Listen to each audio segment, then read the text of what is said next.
So this video is about the psychology of creativity and not necessarily the work. When you're a creator, you are your own coach. And being your own coach, you have to critique and criticize your work in order to get to that next level. Now, there's a huge difference between critiquing and criticizing and being stifled. And being stifled happens up here.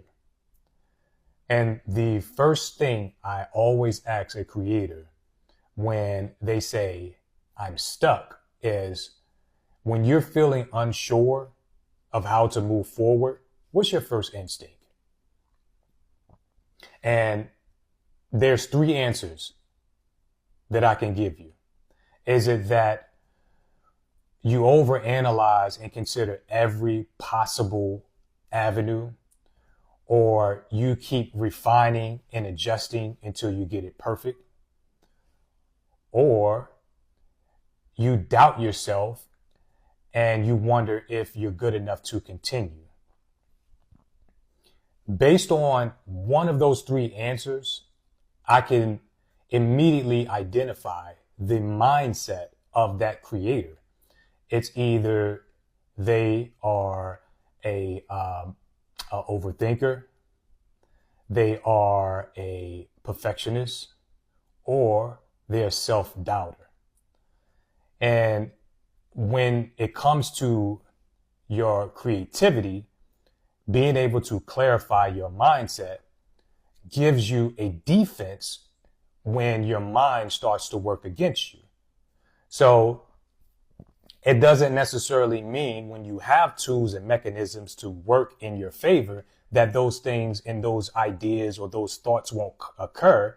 It just means that you know how to defend yourself when your mind works against you.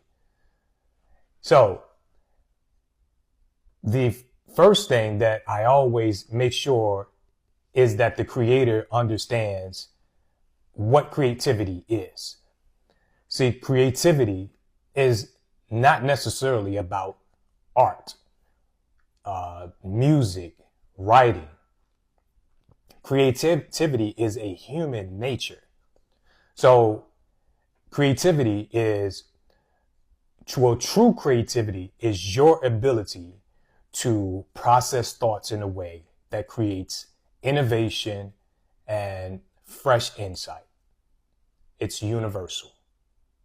So it doesn't matter if you're a teacher that know how to reach a student on a personal level, or you're a mechanic and you can listen to sounds in a car and know how to fix that car. That's creativity too.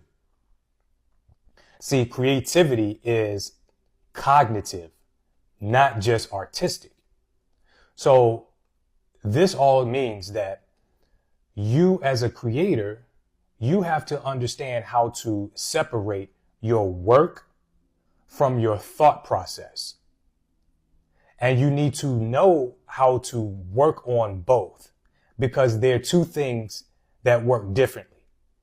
And when you work with those things together, that's when you'll produce your best work.